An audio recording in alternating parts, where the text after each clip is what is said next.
Aquela parte que eu tinha prometido. Bom dia, pessoal. Uma latinha de ferro. Para quem é um pouco mais observador já percebeu que vai ser um pouquinho diferente hoje. Eu quero começar pela física C, porque eu estava dando uma olhada e a física que de repente tem mais coisa para falar é a física C. Nada demais. Talvez eu usar uma aula e um pouquinho da outra de repente é o suficiente para eu terminar de falar o que falta falar desse volume 2 ou 3 da apostila? Volume 2 da apostila. E ainda resolvi uma página que eu tinha prometido no final da última aula de física. Eu prometi resolver uma página para vocês que faltava de uma tarefa póstuma. O negócio é o seguinte. Força elétrica, né? Lembra disso? Força elétrica, nada demais. Constante eletrostática do vácuo. Quanto é que é mesmo?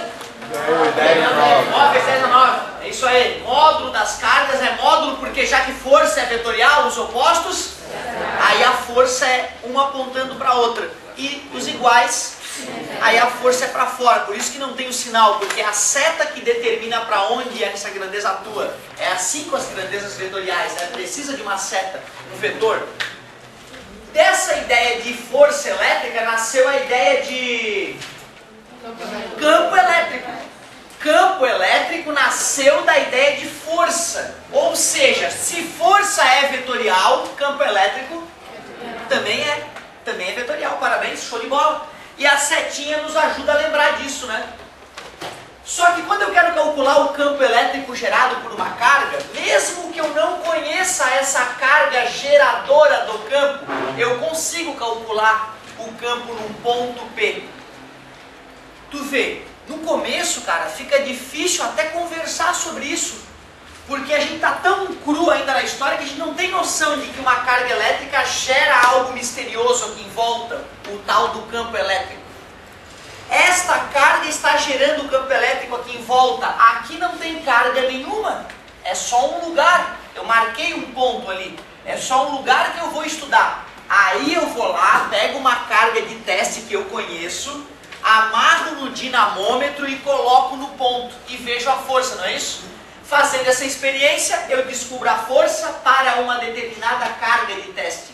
Faço a divisão e obtenho quantos newtons por coulomb atua naquela região. Só que a gente viu que depender de experiência é uma coisa complicada.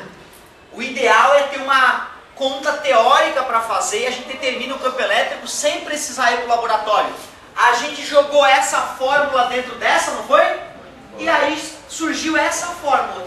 Essa outra fórmula que também calcula... Campo elétrico. Muito obrigado, calcula campo elétrico. Só que é diferente, ó. Eu vou precisar saber quem é essa carga agora. Agora eu tenho que saber quanto ela vale. E também tenho que saber essa...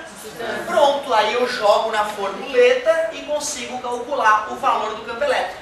Tu viu como é diferente? Essa eu tenho que usar um dinamômetro para medir a força e conheço a carga de teste, a carga que foi colocada no ponto a ser estudado, e na outra não, eu tenho que conhecer a carga geradora do campo e tenho que saber a distância até ela. Antes era difícil interpretar isso tudo, a gente nem não sabia o que estava acontecendo.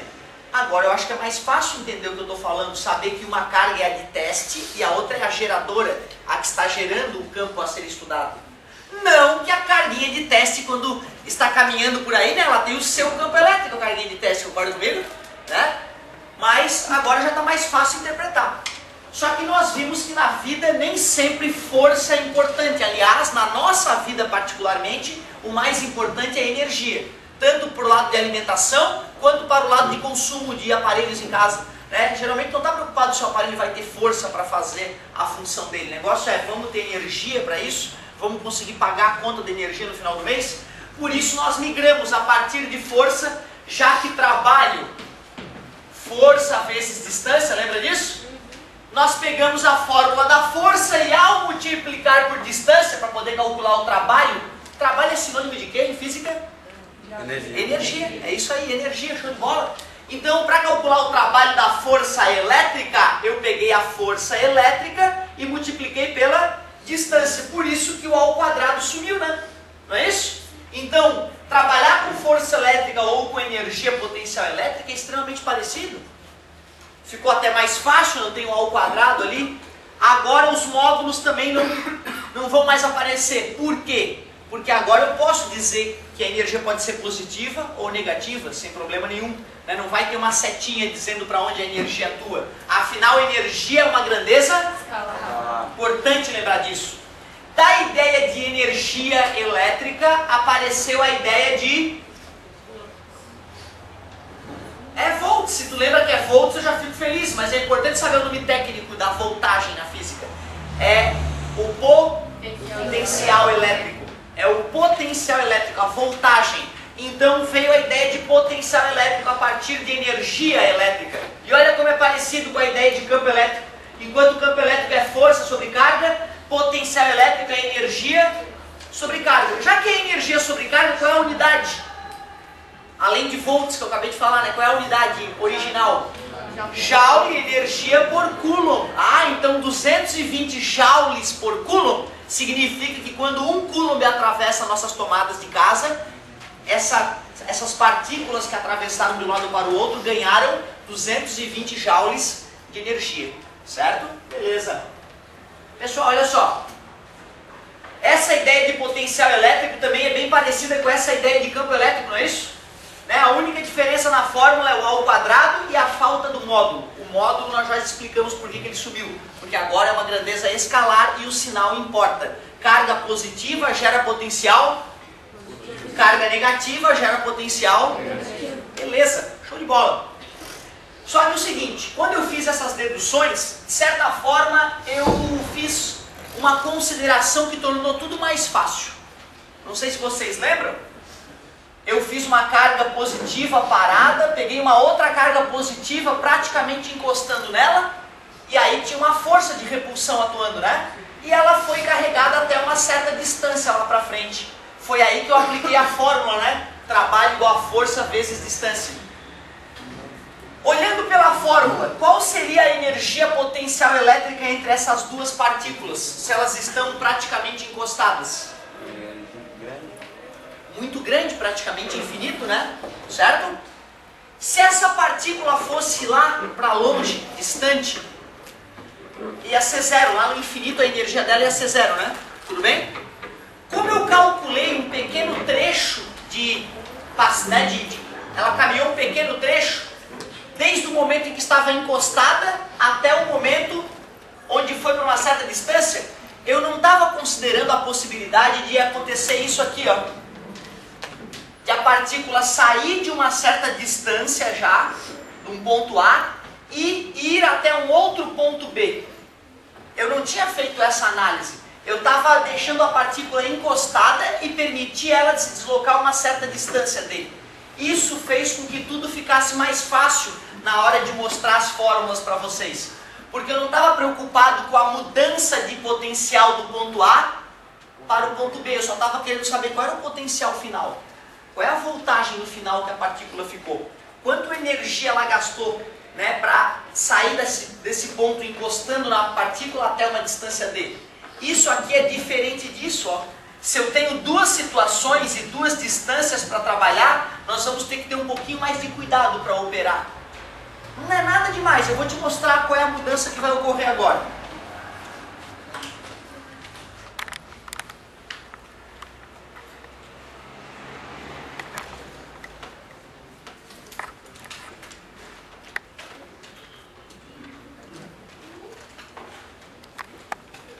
Foi gravidade numa tua ali. Ótima pergunta, cara. Boa pergunta. Colocação do colega aqui muito importante. E a gravidade, professor, quando tu solta a partícula, por que ela só vai para frente, não vai para trás, para baixo, além de ir para frente? Justamente porque eu estou desprezando qualquer efeito gravitacional. Eu desliguei o mundo gravitacional e estou num laboratório aqui analisando absolutamente só o efeito elétrico. Para tu poder entender melhor, podemos imaginar que o teste estava ocorrendo numa mesa horizontal sem atrito. Ou seja, a gravidade estava sendo eliminada pela força normal. E a partícula estava se deslocando na horizontal em cima da mesa. Certo? Desenhando no quadro, né? O cara, oh, peraí, mas vai cair esse negócio, né? Tem toda a razão. Então isso aqui é só um desenho simplório do que estaria ocorrendo no laboratório, né? Numa situação perfeitamente controlada, certo? Ótima pergunta. Pessoal, olha só. Tu concorda que se essa aqui é a situação inicial, eu posso calcular qual é o potencial que haveria nessa posição A, gerado por essa partícula? Dá para calcular, não dá? Esse potencial daqui para cá. Lembra que essa é a partícula geradora e essa aqui é chamada de partícula de teste, não é isso?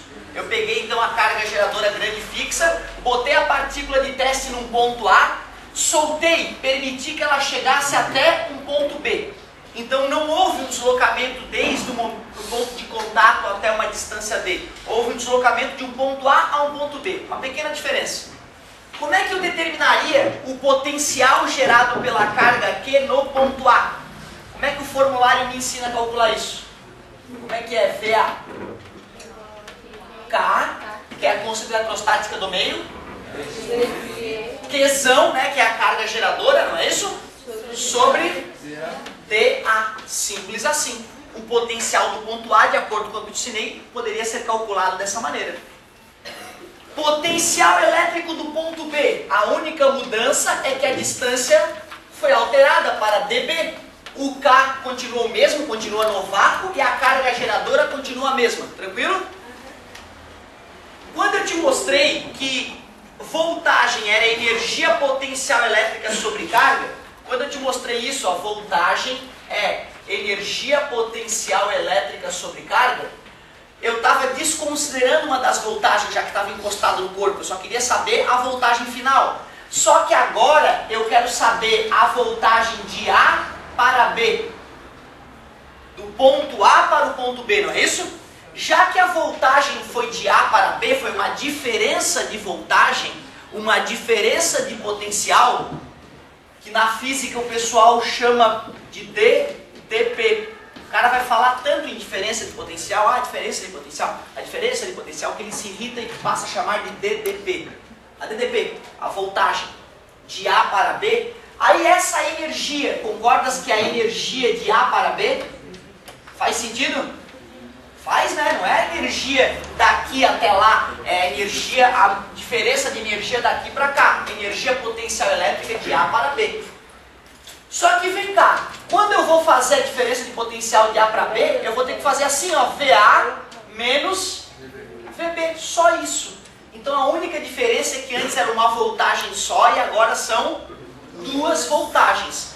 Só não podes, querida, querer fazer a subtração da distância e usar uma conta só, porque vai dar errado. Porque afinal, quem é VA?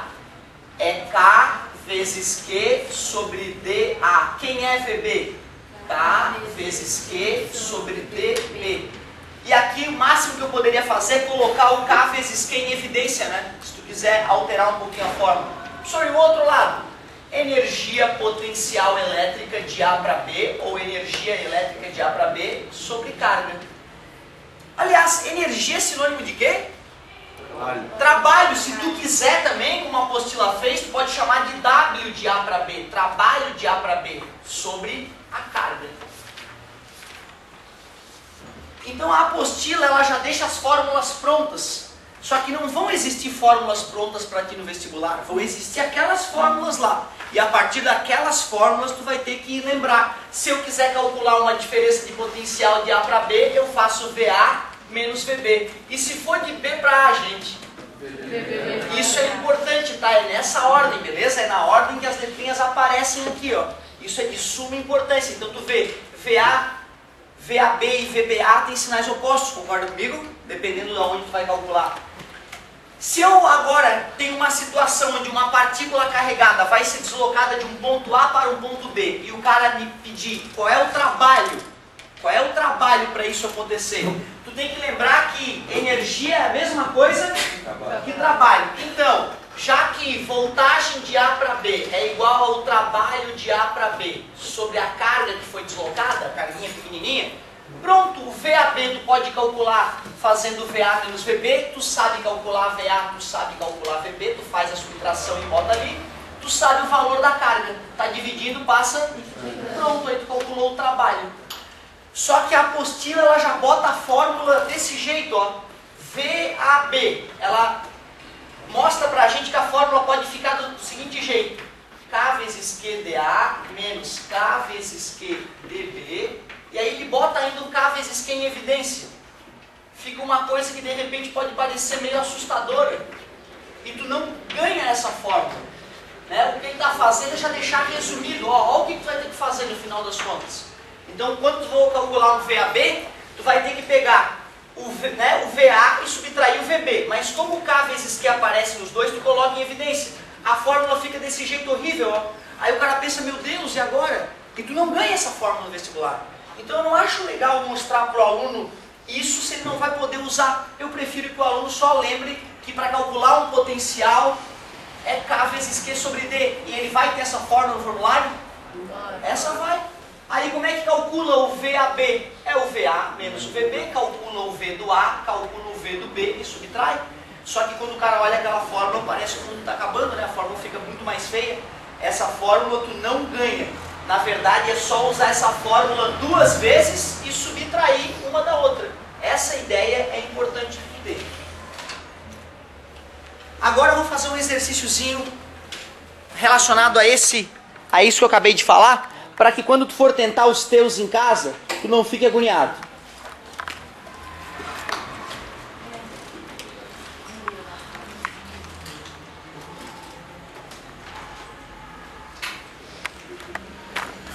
Esqueci minha apostila no carro, que encheu o saco de alguém.